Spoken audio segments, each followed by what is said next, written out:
दोस्तों, जब हम अपने सूखे घरों में बैठे गरम चाय की चुस्की लेते हैं और बाहर बरसती बारिश को खिड़की से निहारते हैं, तब क्या हमने कभी सोचा है कि उसी बारिश की हर बूंद किसी गरीब की रात की नींद, बच्चों का खाना और एक टूटी झोपड़ी को कैसे निगल जाती है।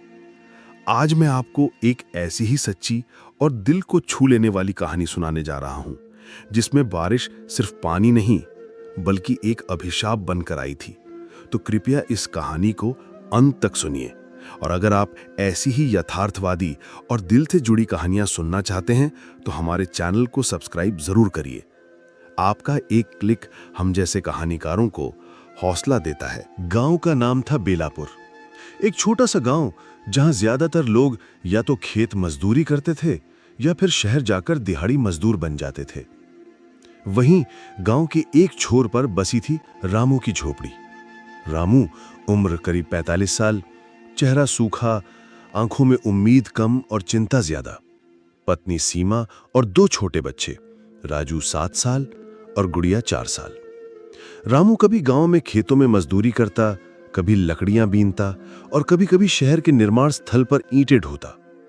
लेकिन जैसे ही जून का महीना आया, उसके माथे की शिकन और गहरी हो गई। बादलों की गरज अब उसे डराने लगी।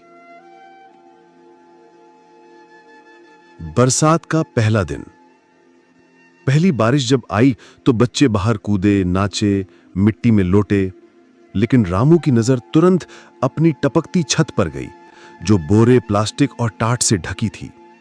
सीमा बोली, इस बार छत को पक्की करवा लो रामू, बरसात बड़ी भारी आएगी इस बार। रामू ने बस एक लंबी सांस भरी और खामोश हो गया। जेब में केवल 180 रुपए थे। उन्हीं पैसों से राशन आना था, बच्चों की दवा, और कुछ बचता तो छत पर। दूसरा सप्ताह, कहर की शुरुआत। बारिश लगातार 3 दिन तक नहीं रुकी। रामू की झोपड़ी की छत जगह जगह से बहने लगी। अंदर रखा सारा अनाज भीग गया। मिट्टी का फर्श कीचड़ में बदल गया। राजू को बुखार आ गया और गुड़िया रात भर कांपती रही। सीमा ने एक पुराना कंबल बच्चों पर डाल दिया, खुद गीली मिट्टी में बैठकर पूरी रात गुजार दी। रामू उस रात कुछ नहीं बोला। वो बस बाहर खड़ा रहा, भीगता रहा और अपने आप से लड़ता रहा। तीसरा सप्ताह, भूख और बेबसी। 3 दिन से घर में चूल्हा नहीं जला था। रामू जब खेतों की ओर गया तो रास्ते पूरी तरह पानी में डूब चुके थे। मजदूरी बंद थी, ईंट भट्टा भी बंद। बच्चे रोते थे, पापा भूख लगी है। रामू के पास अब न पैसे थे, न खाना, न उम्मीद। वो गांव के चौधरी के पास गया, हाथ जोड़ा, साहब कुछ अनाज दे दो, उधार ही सही। चौधरी ने तिरस्कार भरी नजरों से देखा, जब काम करोगे तभी मिलेगा, बारिश बंद हो तब आना। रामू ने गांव की दुकान पर जाकर अपनी पुरानी साइकिल गिरवी रखी। बदले में थोड़ी सी चना दाल और 2 रोटियां ही मिली। चौथा सप्ताह, मौत की आहट। बारिश अब रुकने का नाम नहीं ले रही थी। नाले भरकर झोपड़ियों में घुसने लगे थे। एक रात जब रामू और परिवार सो रहा था, तभी झोपड़ी की दीवार गिर गई। चारों लोग किसी तरह बाहर भागे। बाहर रात थी, बिजली नहीं थी, पानी कमर तक था। गुड़िया उस रात तेज बुखार में थी और कांप रही थी। सीमा उसे सीने से लगाए बैठी थी। हे भगवान, मेरी बच्ची को कुछ ना हो। लेकिन सुबह होते होते गुड़िया की सांसें धीमी पड़ गईं। गांव की चुप्पी और रामू के चीख। सुबह गुड़िया को पुराने चादर में लपेटकर रामू से गांव के पीपल के पेड़ के नीचे ले गया। किसी डॉक्टर की जरूरत नहीं थी अब। रामू जोर से रोया, शायद पहली बार इतने सालों में। गांव वालों ने सिर झुका लिया, कोई कुछ नहीं बोला। बरसात अब भी जारी थी, उम्मीद की चिंगारी। उस दिन गांव में एक एनजीओ की टीम आई, बाढ़ पीड़ितों की मदद करने। रामू ने पहले मना कर दिया, हमारे लिए कुछ नहीं बदलेगा, हम बस मरने के लिए बने हैं। लेकिन टीम के एक सदस्य ने रामू का हाथ पकड़ा।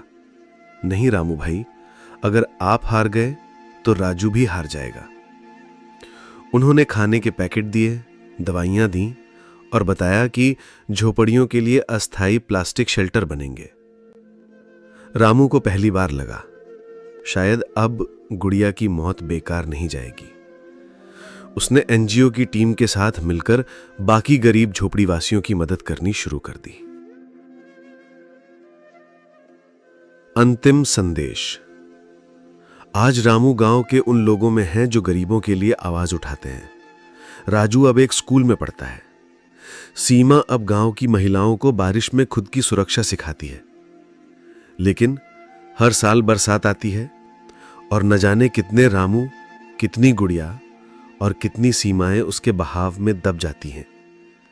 इसीलिए दोस्तों, अगर आप चाहते हैं कि ऐसी सच्ची और संवेदनशील कहानियां हर किसी तक पहुंचे, तो कृपया हमारे चैनल को सब्सक्राइब करें।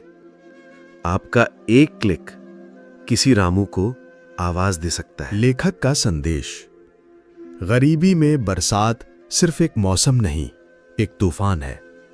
ये कहानी उन सभी आवाजों के लिए है जो बारिश की बूंदों में भी अपने आंसू छुपा जाते हैं।